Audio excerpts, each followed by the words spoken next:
I woke up at 3:17 a.m. to the sound of my phone vibrating on the nightstand. Not a call, just a notification. Normally, I'd ignore it, but something about that moment felt wrong. Elena was asleep next to me, her back turned, breathing steady. I reached over, squinting at the screen, and that's when I saw it. Her phone had lit up too. Same time, same notification sound. But hers didn't stop vibrating. Kept buzzing like someone was desperate to reach her. I froze.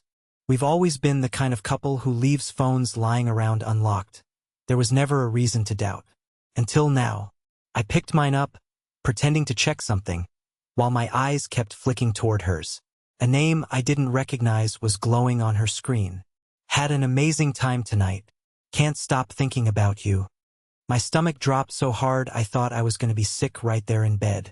I wanted to shake her awake, demand answers, but instead I just sat there, trembling, reading the words again and again like they'd somehow change if I stared hard enough. 2 decades together, 20 years, and this is what it comes down to? A stranger's late-night text? Couldn't breathe. I grabbed my hoodie from the chair, slipped out of bed, and went to the kitchen. I didn't even turn on the light. I just sat there in the dark, gripping my phone, trying to piece together every sign I'd ignored over the past few months. The late meetings, the sudden new perfume, the way she started locking her phone like a teenager. I should have confronted her right then, but I didn't. Instead, I unlocked her phone while she slept. I can't even tell you how bad my hands were shaking when I did it. What I found inside, I don't even know how to describe it without feeling like my chest is caving in. I scrolled through her messages with that name, Miles. Every single word I read felt like a hammer striking the foundation of my life. They weren't just casual conversations. They were raw, intimate, and filled with the kind of warmth I hadn't seen from her in years. He told her he loved how she laughed at his stupid jokes, how she felt alive when they were together. And she replied with things I can't erase from my mind. Things like, I can't stop thinking about last night, and I don't remember the last time I felt like this. My hands were trembling so hard I almost dropped the phone. I wanted to scream. Instead, I sat at the kitchen table, staring at the screen like it was some twisted portal to a reality I didn't want to face. My mind started spiraling back through time, picking apart every moment I thought was normal.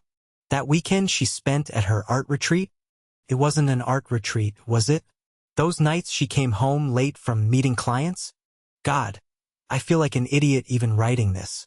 I didn't want to wake her because I didn't want to hear the truth come from her lips. I wasn't ready, so I did something I've never done before. I kept digging. Her emails, her photos. I found an entire hidden album. Pictures of them together, laughing, drinking wine at places she told me she'd gone with her friends. She looked so happy in those photos, and not the kind of happiness she shows me when we're celebrating anniversaries or birthdays. It was something else, something I didn't recognize. By the time I looked up from that phone, the sun was rising. My entire body felt like it had been hollowed out. I couldn't stop asking myself the same question over and over. How does someone just throw away 20 years of history for a stranger? I wanted to hate her, but all I felt was this gut-wrenching sadness, like a slow collapse inside me. When Elena finally came downstairs, dressed for work, I couldn't even look at her. She kissed me on the cheek, just like every other morning, and asked if I wanted her to grab coffee on the way home. I just nodded. My throat felt like it was on fire, and I knew if I opened my mouth, the whole dam would break. But here's the thing, I didn't confront her. Not yet. I don't know why. Maybe I wanted to see just how far this lie went. Maybe I needed to catch her in a way that she couldn't talk her way out of. So I decided right there that I would follow her that night. Whatever I found, I knew I wouldn't be the same man after.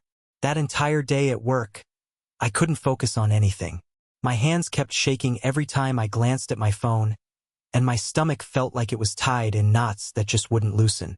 I sat through meetings where people spoke directly to me, and I nodded like some broken puppet, but I didn't hear a word. All I could think about was her face when she read those messages from Miles. Did she smile? Did her heart skip in that way it used to when she'd get a note from me back in our early days? The thought burned a hole through me. I kept staring at the clock, counting down the hours until I'd finally get the truth. That evening, Elena came home as if nothing was wrong. She walked in, kissed me on the cheek, and told me she needed to meet a client for a late dinner. I watched her put on makeup and change into a dress that I knew wasn't for a client. It wasn't a dress you wear to discuss business. I tried to swallow the lump in my throat, pretending to read something on my phone, but every second of her routine was like a nail being hammered into my chest. She even hummed softly as she fixed her hair. Hummed, like everything was just fine. She left around 8:30 p.m., her perfume lingering in the hallway, a scent that now felt like a weapon. As soon as I saw her car pull out of the driveway, I grabbed my keys. I waited a few minutes so she wouldn't see me, then I followed. Felt wrong, it felt insane, but I didn't care. I needed to know where she went, who she really was when I wasn't around. She didn't go anywhere near the restaurant district or the business center. Instead, she drove downtown, weaving through streets I rarely visit. My heart was pounding so hard I thought the steering wheel might shake from my grip. She pulled into the parking lot of a small boutique hotel, one of those quiet, expensive places with glowing amber lights and valet service. I parked a block away, shaking, watching her step out of the car. And then I saw him, Miles. I knew it was him because I'd seen his face in her secret photo album. He wasn't some random fling. He looked at her with this familiarity, this intimacy, as if she'd been his for years. She laughed when he whispered something, her hand touching his chest in a way that used to be mine. My stomach churned. I wanted to storm over there, scream, throw something, but I just froze. I watched as they walked into that hotel, his hand resting on her back like it belonged there. I sat in my car for almost an hour, staring at the glowing hotel entrance, every second stretching out like a nightmare I couldn't wake from. At one point, I grabbed my phone and almost called her. Almost, but my hand wouldn't stop shaking. I wanted her to know I knew. But then, another thought hit me. I wanted her to confess, to see if she would even have the courage to tell me. So I waited, and when she finally walked out of that hotel around midnight, her hair messy, her lipstick faded, I felt something inside me snap. But I didn't confront her. Not yet. I followed her home, parked 2 streets over, and waited until she was inside before I returned. When I stepped through that door, she was already in pajamas, sipping tea like she'd just come back from a client dinner. She smiled at me and asked if I'd eaten. I lied. I said yes. And in that moment, I swear, I felt like a ghost in my own house. The next morning, I woke up feeling like I hadn't slept at all. Elena was already in the kitchen making breakfast, moving around like nothing had happened, like she hadn't just spent the night with someone else while I sat outside that hotel losing my mind. I watched her from the doorway, my hands gripping the frame so hard I thought the wood would crack. She looked so normal, humming to herself as she stirred the eggs. How can someone lie with such ease? How can someone look you in the eyes and smile while your entire world is crumbling behind the scenes? I wanted to scream, to flip the table, to throw every question I had right into her face. But I couldn't. Not yet. Instead, I forced myself to sit down and act like everything was fine. I muttered a weak morning, and she smiled, kissed my forehead, and asked if I was feeling okay. I lied again. Just tired, I said. But inside I was burning with anger and betrayal. I didn't want her to know that I'd seen everything. Not until I had more than just what my eyes had caught. I needed undeniable proof, something that would shatter any excuse she might throw at me. That day, I made a decision that I still can't believe I had the guts to follow through with. I was going to confront Miles. I didn't even know what I would say or do, but I knew I couldn't sit in silence anymore. I used her messages to figure out his workplace. Apparently, he ran a small custom furniture shop on the east side of town. I told Elena I was working late. Then I drove there like a man possessed. When I walked into that shop, the smell of wood and varnish filled the air. Miles was there, sanding some table, looking up with this casual smile like life was just easy for him. He didn't know who I was at first, but when I said my name, her last name, his face shifted. It was like a curtain dropped, and for a moment he didn't know whether to run or fight. I walked closer, my voice shaking but sharp. "You know who I am, don't you?" He tried to play dumb at first, but I saw the panic in his eyes. He stuttered something about not wanting trouble, but I cut him off. I told him I'd seen the messages, the photos, the hotel. His face went pale. He tried to explain that it just happened, that they didn't mean to hurt anyone. But those words felt like nails on a chalkboard. Didn't mean to hurt anyone? 2 decades of my life are being ripped apart, and that's all he has to say? I didn't hit him, though God knows I wanted to. I just stood there, gripping the edge of his workbench until my knuckles went white. I asked him one question: "Does she love you?"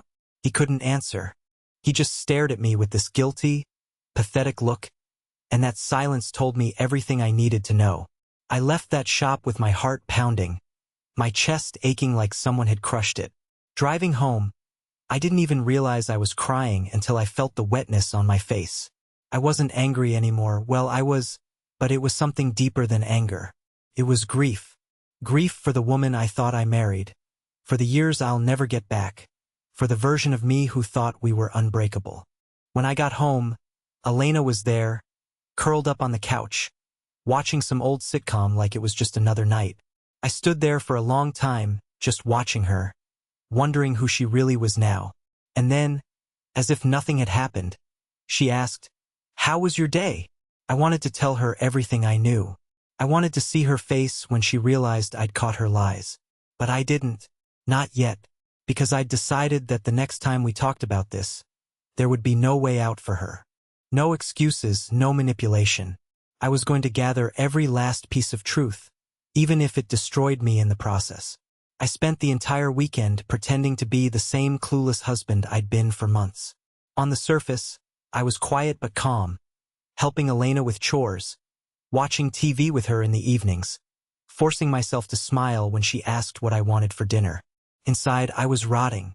I'd seen Miles with my own eyes, heard his pathetic stammering when I confronted him, and yet she sat across from me at the dinner table like we were still the same couple we'd always been. She'd reach for my hand, laugh at something meaningless on TV, and I'd feel my skin crawl, not because of her touch itself, but because I couldn't stop imagining that same hand on him. On Sunday night, something inside me snapped. We were sitting in the living room, her legs curled under a blanket, sipping wine while scrolling through her phone. I was watching her more than I was watching the screen, and I caught this small, fleeting smile she gave her phone. A smile I hadn't seen in years. My chest tightened. I knew who she was texting, and it hit me like a punch. She was sitting a few feet away from me, sending messages to the man she was cheating with like I didn't even exist. I excused myself, said I needed to take a late-night drive to clear my head. She barely looked up when I said it. I grabbed my keys and phone, but I wasn't driving aimlessly. I had a plan forming in my head, a desperate, stupid plan. If she wasn't going to give me the truth, I was going to take it. I drove straight to the hotel I'd followed her to a few nights before. I don't know what I was expecting. Maybe to see her car parked there again, maybe to catch them red-handed. But when I arrived, the parking lot was quiet. My mind was buzzing, half from rage, half from fear of what I'd do if I saw them together.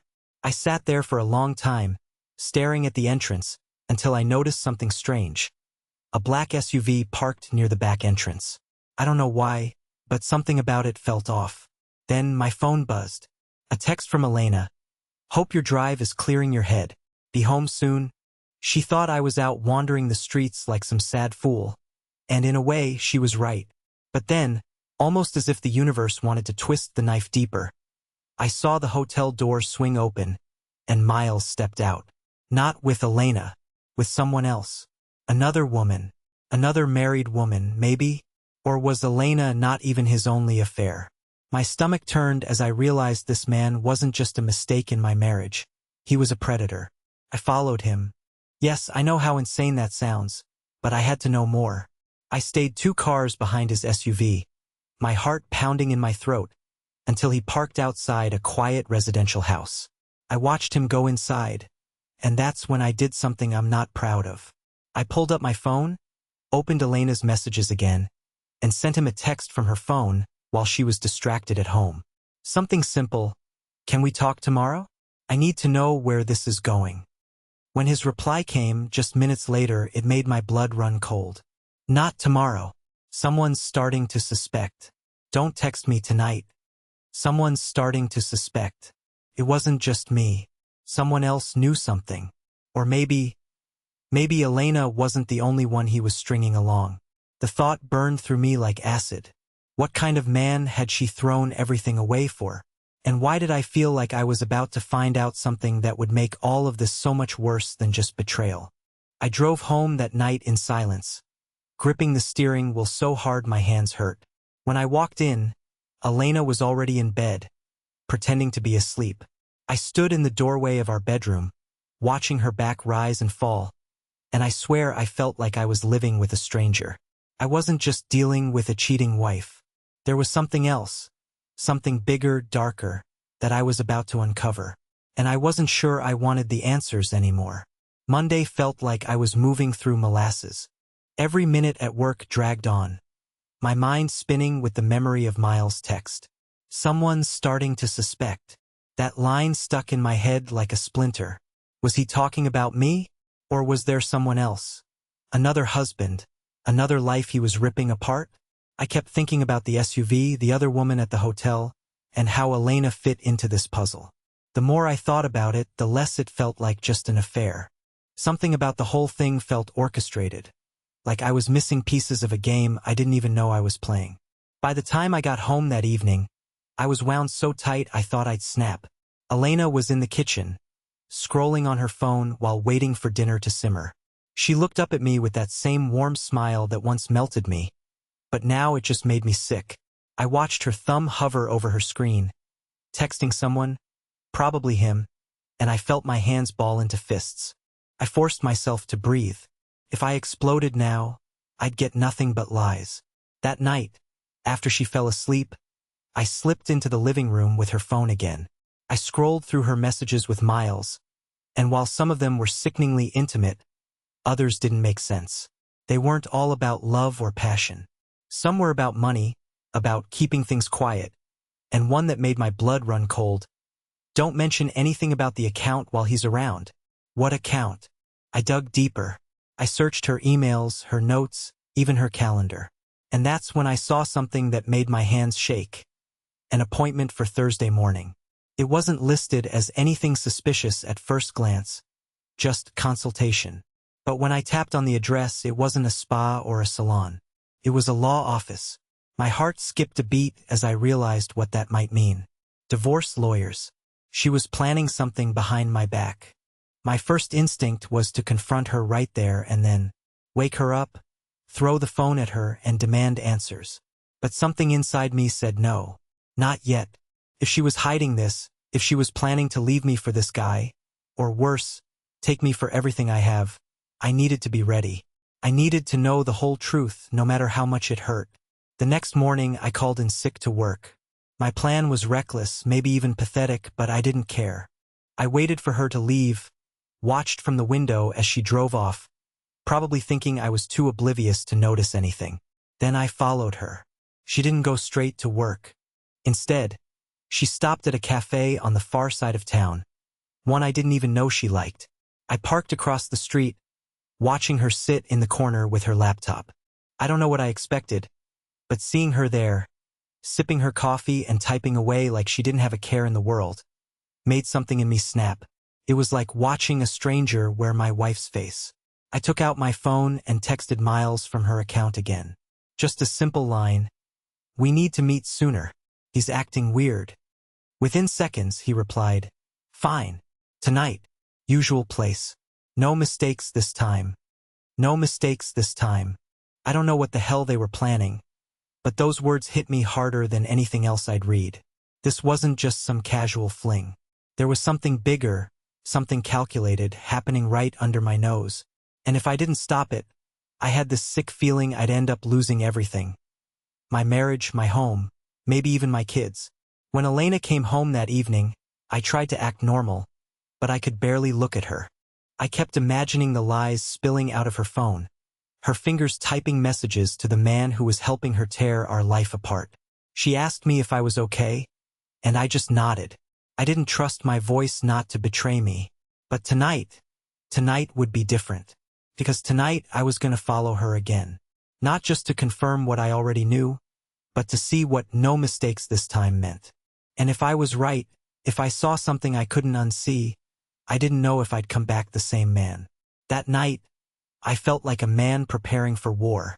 My heart was hammering against my ribs as I sat in my car, parked 2 streets away from the house, waiting for Elena to make her move. I watched the soft light in our bedroom window flicker out, and a few minutes later, I saw her silhouette crossing the driveway, her heels clicking softly against the pavement. She didn't notice me in the shadows, but I noticed everything about her. The way she checked her phone, the way she looked over her shoulder once before getting into the car, like she knew she was doing something wrong. Maybe she even liked the thrill of it. I waited until she was a few blocks ahead before starting the engine. My headlights stayed off until I was sure I wouldn't be spotted. I followed her through the winding streets of our neighborhood, then onto the main highway, my hands gripping the steering wheel so hard it hurt. Every mile felt heavier, every passing car like a taunt. I wanted to honk, to shout, to end this insanity, but something kept me silent. I needed to see this through, even if it meant shattering myself. She drove across town, not to the hotel this time, but to a quiet industrial area I hadn't seen her visit before. It was the kind of place that looked dead at night. Rows of dark warehouses, empty parking lots, chain-link fences rattling in the breeze. She pulled into a back lot behind one of the buildings, and that's when I saw it. Miles' SUV, parked crookedly as if he'd been in a hurry. I killed my engine and slid down in my seat, watching her get out of the car. She looked around once, then walked briskly toward a side door. I waited until they both disappeared inside before stepping out. My knees felt weak, but I forced myself forward, sticking close to the shadows. When I reached the door, I realized it wasn't just a warehouse. It was some kind of private workshop, with large windows covered by dusty blinds. I crept around to one of the side windows where a small corner of the blinds was bent. And what I saw through that gap made my blood run cold. It wasn't romantic. It wasn't even close. Miles and Elena weren't tangled up in some passionate affair. They were sitting at a table with stacks of documents and cash laid out in front of them. Real stacks, thousands of dollars, maybe tens of thousands. Elena had her laptop open, and Miles was pointing at a printed spreadsheet, his voice low but intense. I couldn't hear everything, but I caught fragments: transfer, account, deadline, and he doesn't know. I staggered back from the window, my mind spinning. This wasn't just cheating. This was something bigger, something planned. A betrayal that went far beyond love or lust. I felt sick as I realized what it might mean. Was she planning to drain our savings? Take everything and leave me standing in the rubble of my own life? I didn't even notice the footsteps until it was too late. Miles stepped out of the side door, probably to take a smoke break, and caught sight of me crouched near the window. Our eyes locked for a split second, and I saw his expression shift from surprise to pure, cold calculation. "Walter?" he said, like he couldn't believe I was real. I didn't answer. My body acted before my brain did. I turned and ran.